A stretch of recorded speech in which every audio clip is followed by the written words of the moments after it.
everyone, it's Raina. So this video is for those people who have their natal Jupiter in the fourth house of home and family.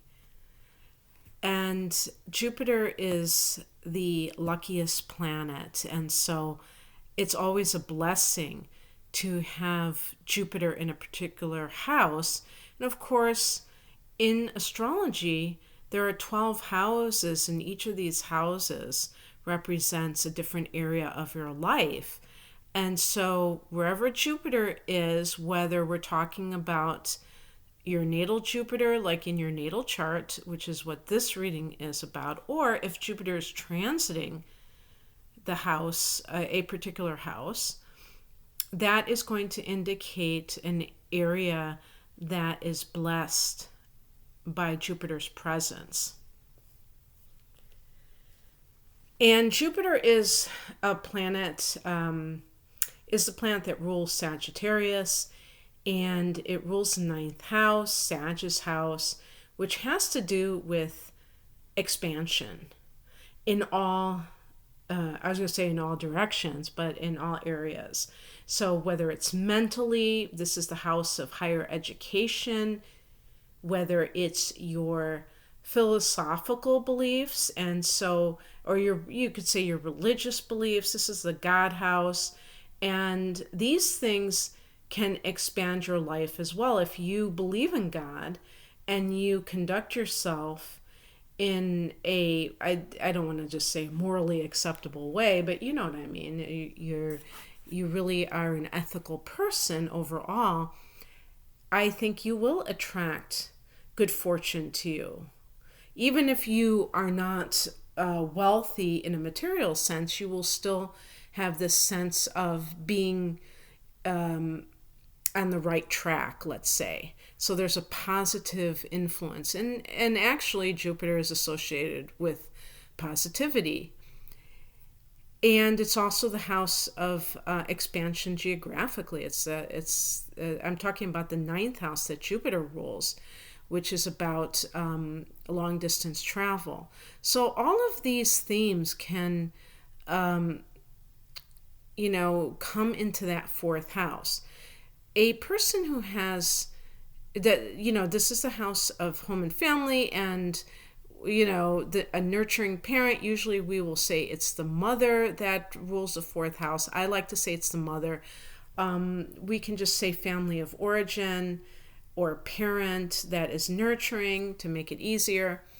So you may come from a large family if you have this placement, and or want lots of kids. Some people who have a lot of siblings want to have a lot of children themselves so that they can give their children the same experience they had.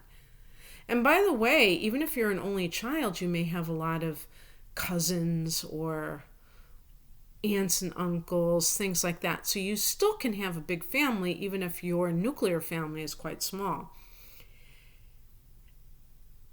You may have a parent who's like your cheerleader, who is very, very positive. And I like to say that the fourth house is the mother, but perhaps in all cases it won't be the mother who's this person. And by the way, I compiled this list with the assistance of advancedastrology.com.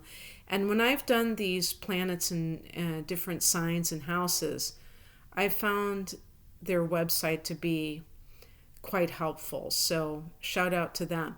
But one of the things I did not see, and I kind of skim when I do that just to compile my list, I didn't see them mention something that I think is very important, which is that sometimes you can have a really nice influence in a certain house, whether it's Venus or Jupiter or the Sun, and you don't really experience it the way that it's being said. So, for instance, I'm talking about the supportive parent, but what about if you didn't have that? Then maybe you had a grandparent who was like a saving grace. And I think that that is very important to mention, because sometimes we don't have it in the conventional sense. Certain things that are supposed to be going right, and yet we still did have a blessing.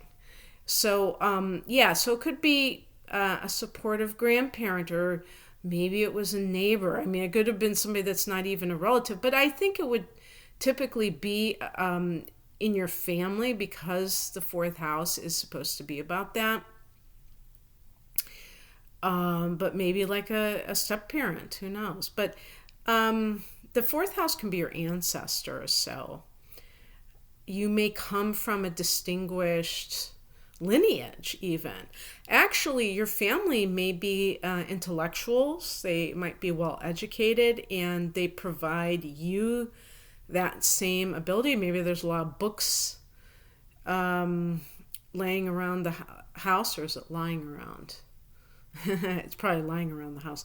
And by the way, the Jupiter rules the ninth house, which can be about publishing. So books are a natural extension of that, obviously.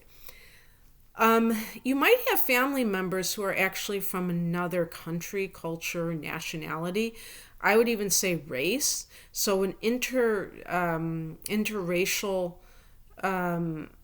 family, or mixed ethnicities, because again, it's like this international flavor to it.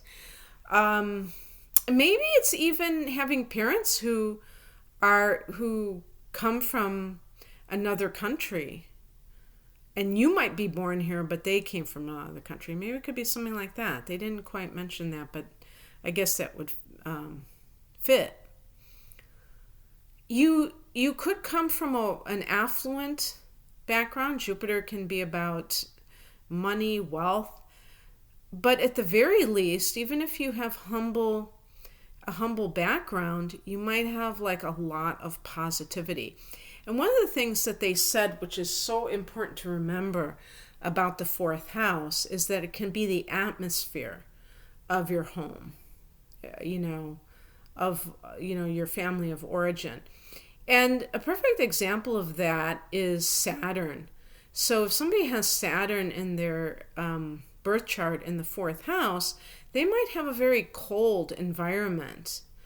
And with Jupiter, there can be a lot of laughter, a lot of positivity, maybe a lot of freedom even, where you're not faced with a lot of rules, authoritarian stuff, and you're given that kind of benefit of the doubt, and like your parents treat you like you have a brain in your head and that you're going to make the right decisions, and that's kind of what a positive mindset is, rather than assume the worst and then try to micromanage you or something like that. So you might have had a lot of freedom. That's another thing I didn't see them mention, but it's a natural conclusion that I would draw. In terms of how your attitude is about homes, you may want a big home, live in a big home, and you may have luck with real estate. So if you have some kind of like desire to flip houses or I guess that's kind of what flipping houses. I think you have to renovate them first and then flip them. But just anything, or you see you're good at finding properties before other people, and you just happen to buy it. I guess it is kind of like flipping houses. You buy the house and then you sell it after you fix it up a little bit. Or some people, they'll just buy a house and stay there just a few years, and because it's almost like playing the stock market. They know that it's a hot area that's going to really take off. It's going to increase. You may even have a foreign property, or if you don't have one now, that's something that is on the back burner. It's very interesting. One thing they say about this placement is that you might have luck staying in your hometown. And so most people, or a lot of people, will move away for college, or just because they say, especially if it's a small town, they're like, I've got to get out of here. I have to see the world. This is too small. But in your case, you might do well by sticking around. Now, I'm not telling you to stick around. I'm just saying that that's what they said. And the fourth house can be the conditions of the end of your life. And it's funny because I don't have any planets in my fourth house, so I guess I'm going to live forever. I'm going to be immortal. Um, but we're all immortal, though. Let's face it. Needless to say, if you have Jupiter in the fourth house and you're looking at end of life, you will very likely be financially well off and have spiritual tranquility. So, in other words, rather than being like tormented, either because you don't have hardly any money, you're just living on a very tight fixed income, there's a sense of abundance here and the sense of positivity as it relates to spirituality. And personally, I feel that the latter characteristic is the most important thing, because you can be somebody who is a millionaire or a billionaire even, and if you don't have a spiritual belief system within yourself that is legitimate, I mean, that it's not just kind of like you're just adopting something superficially, but you really resonate with it. If you don't have that, as you get older, life might be more difficult because you don't feel that you have you feel a constant sense of loss. You know that the clock is ticking down. You know that eventually you're going to leave this earth, and there might be a sense of doom and gloom because you don't have anything else that life represents to you, and you've been living it all on the material level, and that is subject to endings because it's temporary. So those kinds of people, the materialists, will obviously suffer the most because they've built their house on quicksand. Pardon the pun, because we're talking about houses here, but now I'm speaking metaphorically. And so they don't have that sense of foundation on the spiritual level. And that's, it's very interesting because the fourth house is about foundations. The number 4 in numerology connects with Saturn, and Saturn is about, foundations, stability, and that kind of thing. So this is one of the reasons why houses symbolize security to people, because they feel like that's where they build from, that home base. And yet there's nothing of this world that we can really count on in terms of permanence. This is a world that's subject to change. So that's why Jupiter here can have that philosophical attitude and not take this so seriously that it's going to be the end all be all.